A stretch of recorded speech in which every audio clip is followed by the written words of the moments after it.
नमस्कार. उद्या गुरुपुष्यामृत योग. असा योग पुन्हा नाही आणि अशी संधी देखील पुन्हा नाही आहे. सकाळीच आंघोळीच्या पाण्यात टाका या दोन वस्तू. दृष्ट म्हणजेच नजरबाधा, शत्रू त्रास देखील पूर्ण नष्ट होणार आहे. लक्ष्मी नांदेल आणि कुटुंबाचे कल्याण होईल. कारण हा अत्यंत दुर्मिळ योग आहे. तर नक्की हे काम करा. कोणत्या वेळेमध्ये तुम्हाला आंघोळीच्या पाण्यात ह्या वस्तू टाकायच्या आहेत, कोणती वस्तू आहे, सविस्तर माहिती आपण या व्हिडिओमध्ये बघणार आहोत. त्यामुळे व्हिडिओ स्किप न करता शेवटपर्यंत बघा. माहिती आवडल्यास लाईक, शेअर, सबस्क्राईब करून बेल आयकॉनला आवर्जून प्रेस करा.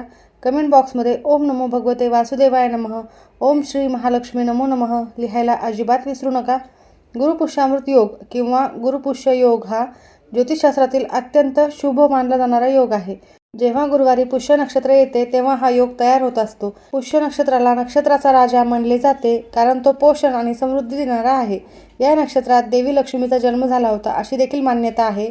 हा काळ आर्थिक वृद्धीसाठी उत्तम मानला जातो.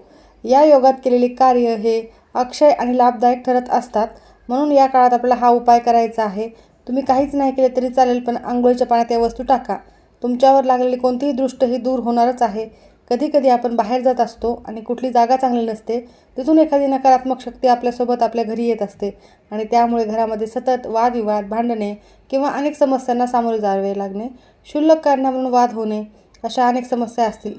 त्यासोबतच दृष्ट लागणे म्हणजेच काय, तर कोणी वाईट नजरेनं आपल्याकडे बघितलेला असेल की बाबा ह्याचे किती चांगले होतंय किंवा काही, त्यामुळे देखील आपल्या घरावर विपरीत परिणाम होऊ शकतो काहींची वाईट नजर असेल तर.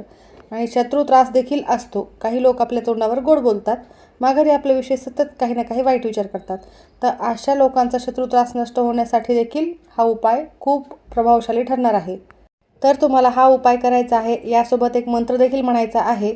आध्यात्मिक उन्नती, सुख समृद्धी आणि दोष निवारण्यासाठी अत्यंत दुर्मिळ व श्रेष्ठ काळ मानले जाणार आहे. त्यामुळे जेव्हा हे दोन योग, शुभ योग एकत्र येतात तेव्हा ज्योतिषशास्त्रीय उपायांचे महत्त्व हे अनेक पटीने वाढते. तर नक्की कोणते उपाय करावेत हे मी तुम्हाला या व्हिडिओमध्ये सांगणार आहे. छोटे मोठे उपाय आहेत. त्यासोबतच आंघोळीच्या पाण्यामध्ये ही वस्तू टाकायची आहे. जे उपाय मी तुम्हाला सांगणार आहे ते दिवसभरामध्ये तुम्ही कधीही करू शकता. या काळात ध्यान, भक्ती, आत्मशुद्धी आणि दानधर्मासाठी सर्वोत्तम मानला जाणारा हा काळ आहे. या काळामध्ये महाउपाय म्हणजे संध्याकाळी घराच्या मुख्य प्रवेशद्वारावर तुळशीजवळ गाईच्या तुपाचा दिवा लावायचा आहे. यामुळे घरातील दरिद्रता नष्ट होते, नकारात्मक ऊर्जा देखील नष्ट होते. पिवळ्या रंगाच्या आसनावर बसून ओम नमो भगवते वासुदेवाय नमः या मंत्राचा किमान रोज 3 माळी जप करायचा आहे किंवा विष्णू सहस्रनामाचे पठण करायचे आहे. जेव्हा गुरुवारी पुष्य नक्षत्र येते तेव्हा गुरुपुष्यामृत योगा तयार होतो. तर तुम्हाला धनप्राप्तीसाठी आणि लक्ष्मीप्राप्तीसाठी या दिवशी 6 गोमती चक्र घेऊन त्यावर हळद, कुंकू आणि गुलाबाचे एक फूल अर्पण करायचे आहे आणि त्यानंतर ते पिवळ्या रंगाच्या कपड्यात बांधून तिजोरीमध्ये ठेवायचे आहे किंवा पैसे ज्या ठिकाणी ठेवतात तिथे ठेवायचे आहे. यामुळे आर्थिक चणचण ही दूर होते. गुरुपुष्यामृत योगाच्या दिवशी घराच्या मुख्य दरवाजावर कुंकवाने किंवा हळदीने स्वस्तिक चिन्ह काढायचे आहे. यामुळे वाईट नजर घरामध्ये प्रवेश करत नाही, अलक्ष्मी देखील घरामध्ये प्रवेश करत नाही. फक्त माता लक्ष्मी घरामध्ये येत असते आणि तुमच्या घरामध्ये सुख समृद्धी नांदते. तर हे साधे सोपे आणि छोटे मोठे उपाय नक्की करा. दिवसभरामध्ये कधीही हे उपाय करू शकता.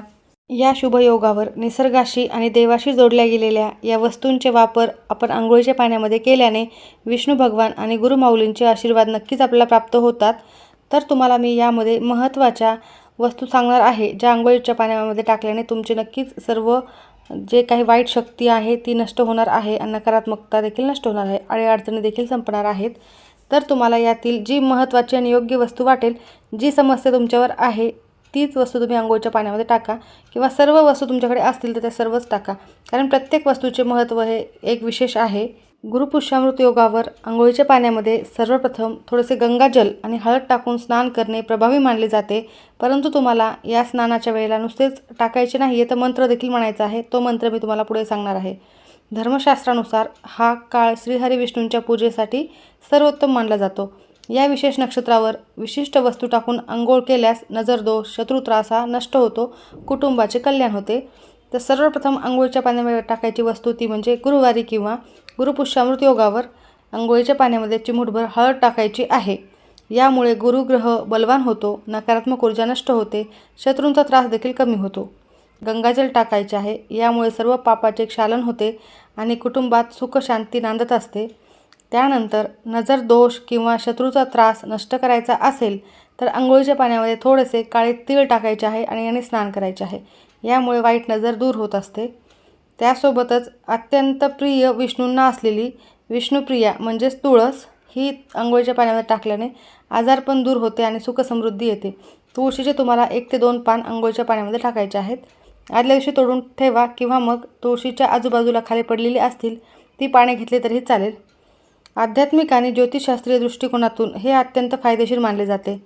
नकारात्मकता दूर होते. हळद आणि तीळ हे नैसर्गिकरित्या नकारात्मक ऊर्जा शोषून घेतात. गुरुग्रहाच्या शुभ प्रभावामुळे शत्रूंचे षडयंत्र हे अपयशी ठरते. अंघोळ करताना फक्त वस्तू टाकूनच नाही तर काही विशिष्ट मंत्र म्हणायचे आहेत. कोणतीही मंत्र साधना जप जर केले तर ते 1000 पटीने फळ देणारे ठरत असतात. म्हणून तुम्हाला मंत्र जप हा करायचाच आहे. जर तुम्ही अंघोळीच्या पाण्यामध्ये ही वस्तू टाकून फक्त हा उपाय केला आणि मंत्र जप जर म्हणला तर तो मंत्रामुळे तो उपाय सिद्ध होत असतो आणि तो लवकर फलित ठरत असतो. या दिवशी तुम्हाला अंघोळ करून झाल्यानंतर माता लक्ष्मीला प्रसन्न करण्यासाठी श्रीसूक्त आणि कनकधारा स्तोत्राचे पठण देखील करायचे आहे. तर मी तुम्हाला सुरुवातीला 2 वस्तू सांगितलेल्या आहेत. त्यासोबतच महत्त्वाच्या वस्तू आत्ता सांगत आहे. तर खडे मीठ तुम्हाला अंघोळीच्या पाण्यामध्ये थोडेसे टाकायचे आहे. यामुळे देखील नकारात्मकता नष्ट होते. तर आपल्या हिंदू धर्मामध्ये ज्योतिषशास्त्रानुसार कोणत्याही झाडांच्या सालीला, झाडाच्या फळाला, फुलाला विशेष महत्त्वाचे मानले जाते. पिंपळाच्या झाडाला गुरुग्रहाचे आणि भगवान विष्णूंचे प्रतीक मानले जाते. त्यामुळे गुरुपुष्यामृत योगावर गुरुग्रहाची ऊर्जा सर्वोत्तम असल्याने पिंपळाच्या झाडाची साली किंवा सालीचा लहान तुकडा तुम्हाला थोडासा अंघोळीच्या पाण्यामध्ये टाकायचा आहे. यामुळे कुंडलीतील गुरुदोष आणि पितृदोष हा नष्ट होत असतो आणि घरामध्ये समृद्धी येते. ज्या ठिकाणी पूजेचे साहित्य मिळते तिथं काही झाडांच्या संमिधा मिळत असतात. तिथे तुम्हाला मिळाली तर तुम्ही बघू शकता. त्यासोबतच वडाच्या किंवा उंबराच्या झाडाची साल, आयुर्वेदानुसार वडाची किंवा उंबराच्या झाडाची साल ही पाण्यात उकळून त्या पाण्याने स्नान केल्याने शरीरातील वात आणि पित्तदोष हा दूर होतो. नकारात्मक ऊर्जा नष्ट होते आणि मानसिक थकवा पूर्णपणे नष्ट होतो. त्यासोबतच अजून एक, जर तुम्हाला ह्या साली मिळाल्याच नाही तर तुम्ही एका वस्तूचं पावडर टाकू शकता. तर रक्तचंदनाची साल किंवा त्याचे पावडर हे तुम्हाला मार्केटमध्ये कुठेही मिळून जाईल. तर यामुळे महत्त्वाचे म्हणजे शत्रुपीडा, नजरदोष, आरोग्यासाठी अत्यंत प्रभावी हा उपाय आहे. पाण्यामध्ये थोडेसे रक्तचंदन मिसळायचे आहे. त्याची साल टाकल्याने त्वचा विकार देखील दूर होतात आणि कुंडलीतील मंगळ व सूर्यग्रह हा बलवान होतो. त्यामुळे तुम्ही अंघोळीच्या पाण्यामध्ये याचे पावडर मिळाले तर ते देखील टाकू शकता. रेड सँडलवूड म्हणजेच रक्तचंदनाची पावडर. जर तुम्हाला झाडाची साल उपलब्ध झालीच नाही तर गुरुपुष्यामृत योगाच्या दिवशी पिवळी मोहरी म्हणजे नजरदोष दूर करायला, तंत्रमंत्राची बाधा नष्ट करण्यासाठी पिवळी मोहरी प्रभावी मानली जाते, ती टाकायची आहे. तर अगदी थोडेसे पिवळी मोहरीचे दाणे तुम्ही टाकून स्नान करू शकता. यामुळे अज्ञात भय आणि शत्रूंची वाईट नजर देखील दूर होते. तुम्हाला साली मिळाल्याच नाही तर मग तुम्ही या वस्तू टाकू शकता. अत्यंत फायदेशीर आहे. खूप महत्त्वाची माहिती आहे. ही संधी तुम्ही सोडू नका बरं का. यापैकी कोणतीही एक वस्तू तुम्हाला अंघोळीच्या पाण्यामध्ये टाकायचीच आहे आणि योग्य विधी आणि योग्य नियम देखील आहे. तर ते देखील मी तुम्हाला पुढे सांगणार आहे आणि मंत्र देखील. तर दुसरी वस्तू आहे हळकुंड किंवा हळदीचे पावडर.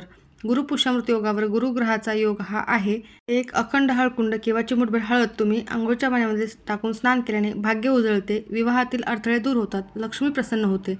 आणि तिसरे आहे कुंकू किंवा केशर. जर तुम्हाला मान सन्मान आणि समाजामध्ये प्रतिष्ठा हवी असेल तर पाण्यामध्ये किंचित कुंकू किंवा केशराचे 2 धागे टाकावे. यामुळे आत्मविश्वास वाढतो. आता ह्या सर्वच वस्तू तुमच्याकडे असतील तर थोड्या थोड्या टाकू शकता.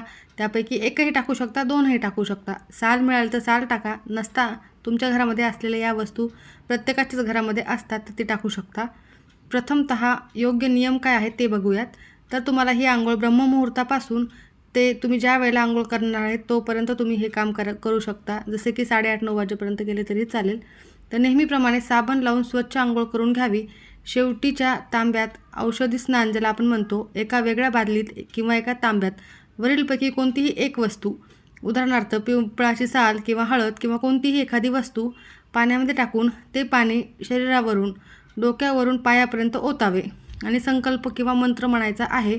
हे पाणी अंगावर घेताना तुमच्या मनात नजरदोष दूर व्हावा, कुटुंबाचे कल्याण व्हावे अशी प्रार्थना करायची आहे. ओम नमो भगवते वासुदेवाय नमः या मंत्राचा जप करायचा आहे. त्यासोबतच गंगे चैमुने चैव गोदावरी सरस्वती नर्मदे सिंधू कावेरी जलेस्मिन् सन्निधी कुरु हा मंत्र देखील म्हणू शकता. किंवा मग अजून एक मंत्र आहे जो गुरुग्रहाशी संबंधित आहे. तर ओम ब्रूम बृहस्पतीये नमः हा मंत्र देखील तुम्ही म्हणू शकता.